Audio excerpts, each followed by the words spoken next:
Trump announced that he is going to meet with Putin in Budapest at a date to be determined because only he can end a war. I don't think any president's ever ended a war, frankly. One war, I did 8 of them, Maria, right? But I don't know, did Bush ever end? Do you think Biden ended a war? This guy has made it clear how he stands. He's sitting down at Mar-a-Lago after he got elected president, and this was his exact quote. He's talking to a bunch of folks at Mar-a-Lago. Jimmy Kimmel and Tim Walz just went full demolition mode on Trump, and it's messier than a toddler with spaghetti at a campaign rally. Social media's ablaze, tweets flying, egos shattered, and chaos reigns. Trump's meltdown is next level, louder, wilder, and more unhinged than ever. If you thought you'd seen him lose it before, think again. Grab your popcorn. This political circus is one wild ride you can't look away from. No president, nobody has ever ended a war other than him. All the other wars ended mysteriously by themselves. But he ended 8 of them. And that, kids, is why it's so important to never learn anything. It damages... And we're going to give you a tax cut. At the same time, he was telling workers they get paid too much already. That's who this guy is. You tell me who in Wisconsin is sitting around saying, damn, I wish they'd give billionaires tax cuts and screw... Trump. The man, the myth, the never-ending headline.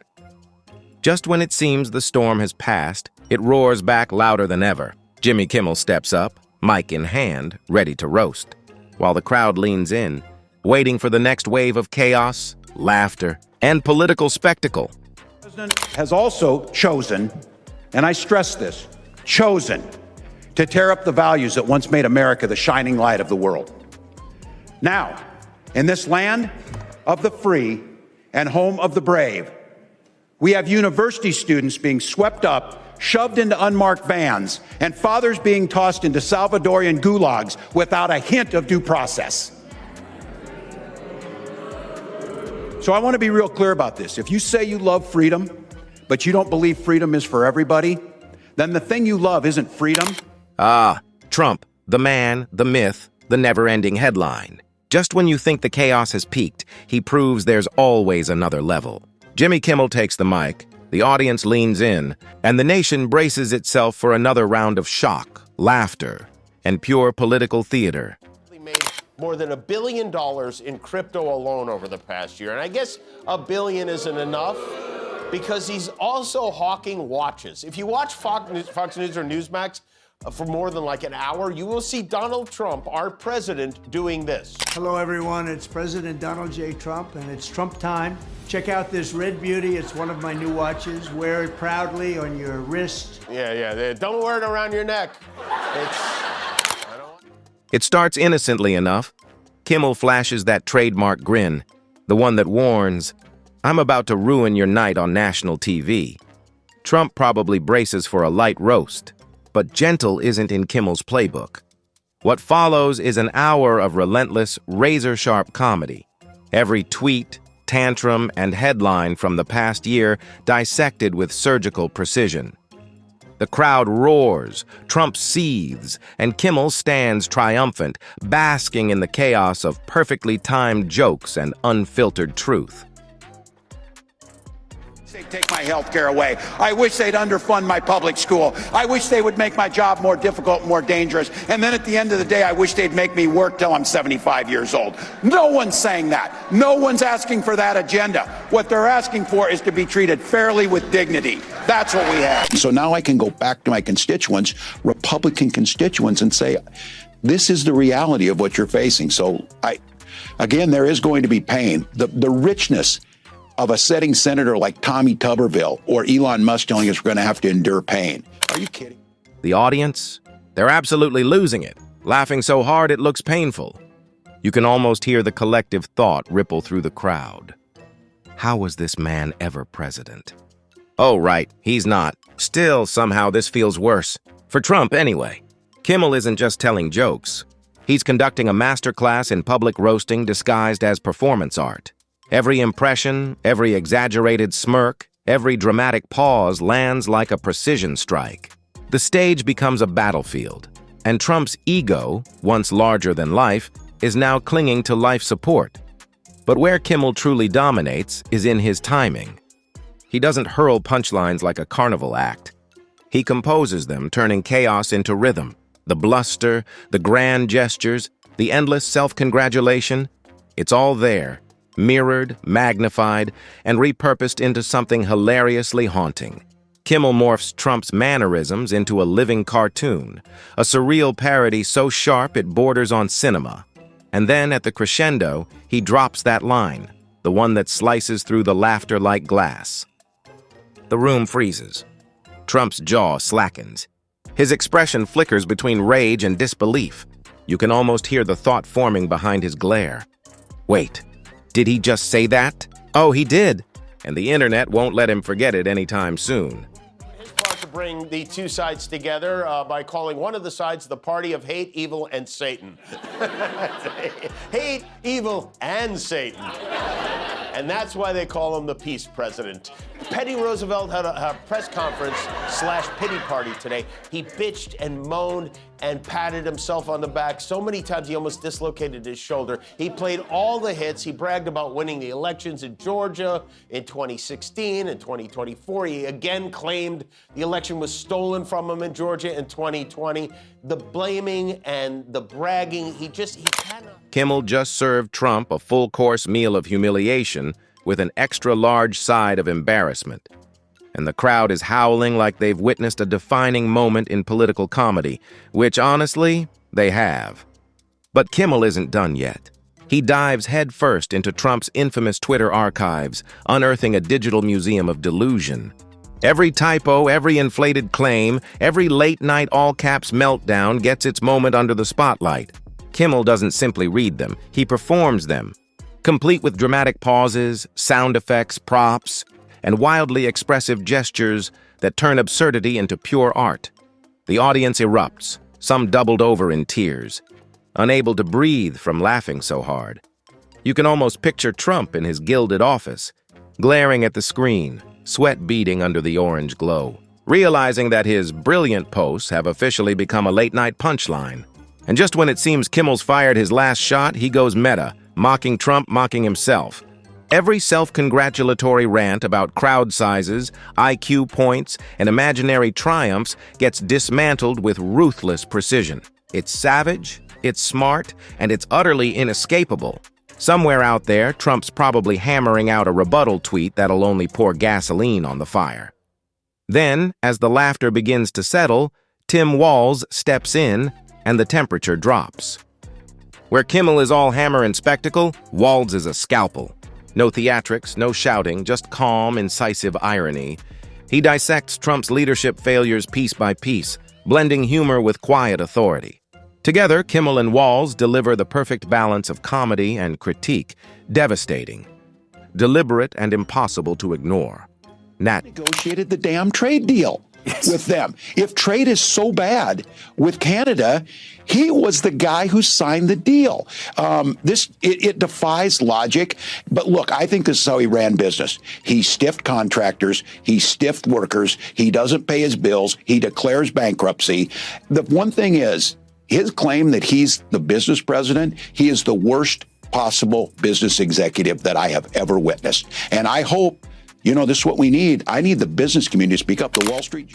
Walz begins with a calm, almost soothing tone, like a professor guiding his class through something painfully obvious. Facts, figures, timelines, he lays them out with quiet confidence, letting the evidence speak for itself. And then, bam, he drops that one-liner, the truth bomb so sharp it cuts straight through Trump's carefully spun chaos. The audience bursts out laughing, not the wild kind, but that dry, knowing laughter that says, yep, we see it, and wow, it's ridiculous. There's no shouting, no theatrics. Walz doesn't need them. His delivery is measured, deliberate, and ruthlessly clear. He turns Trump's political blunders into a curated exhibit of failure. Botched policies, impulsive decisions, public implosions, each one presented with surgical precision. He doesn't exaggerate. The absurdity speaks for itself. A touch of sarcasm here, a perfectly timed pause there, and the audience is in pieces, half laughing, half stunned by how neatly he dismantles the myth. You can almost hear the crowd's collective thought. Is this really happening? Is someone calmly dismantling Trump in real time? That's Walz's brilliance, its quiet devastation. Each fact builds on the last, every point tightening the grip of logic around Trump's bravado. By the end, the laughter fades into awe. Walz hasn't just roasted Trump, he's deconstructed him. Calmly, completely, brilliantly, has some kind of a YouTube show, and he took her for a ride during a round of golf, and even there he couldn't stop tooting his own horn. How has it been in the White House so far? It's been great. Having a good time. We're doing a great job. We stopped 7 wars. Yeah. 7. Thank you, everybody. Thank you. Your taxes are coming down. See, everyone's happy, honey. That's awesome. Awesome, Grandpa, you're on. And Trump? Somewhere out there, he's spiraling into existential dread, probably staring at plummeting approval numbers and wishing he could retreat to tweeting nonsense in peace. But the night's far from over. Kimmel's back, and he's not about to let Walz walk away with all the subtle glory. He storms the stage like a man possessed by the ghosts of political scandals past, ready to unleash another round of comedic destruction. This time, Kimmel zooms in on Trump's signature quirks, the bizarre hand gestures, the defiant hair, the endless craving for applause. It's comedic gold. Every punchline lands with the precision of a heavyweight jab wrapped in a clown glove, hilarious yet devastating. The audience is doubled over, gasping for air between waves of laughter. Then comes the visual onslaught. Props, slides, and graphics transforming Trump's missteps into cartoon-level absurdity. One chart maps the meteoric rise and spectacular implosion of his failed ventures. Another compares his promises to the grim reality that followed. Each image hits like its own punchline. By the finale, Trump's so-called legacy doesn't resemble leadership. It looks like a tragicomic sketch gone off the rails. Yet amid the chaos, Walz remains the counterpoint. Calm, methodical, unshakably precise.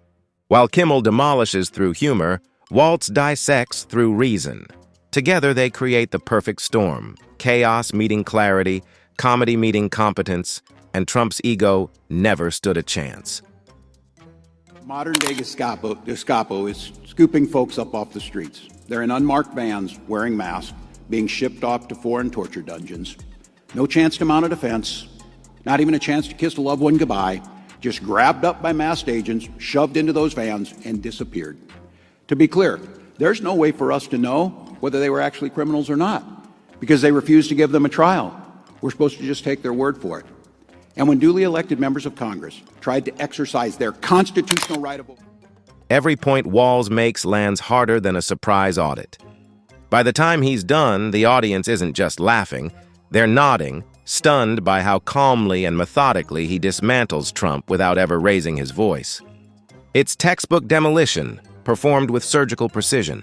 The crowd teeters between laughter and reflection, caught in the spell of a night that's as absurd as it is brilliant. On one side, Kimmel has turned Trump into a living punchline destined for meme immortality. On the other, Walz has quietly dismantled his credibility, piece by piece, wielding facts and reason like scalpels. It's the perfect clash of styles, one loud, chaotic, and theatrical. The other calm, precise, and devastatingly effective.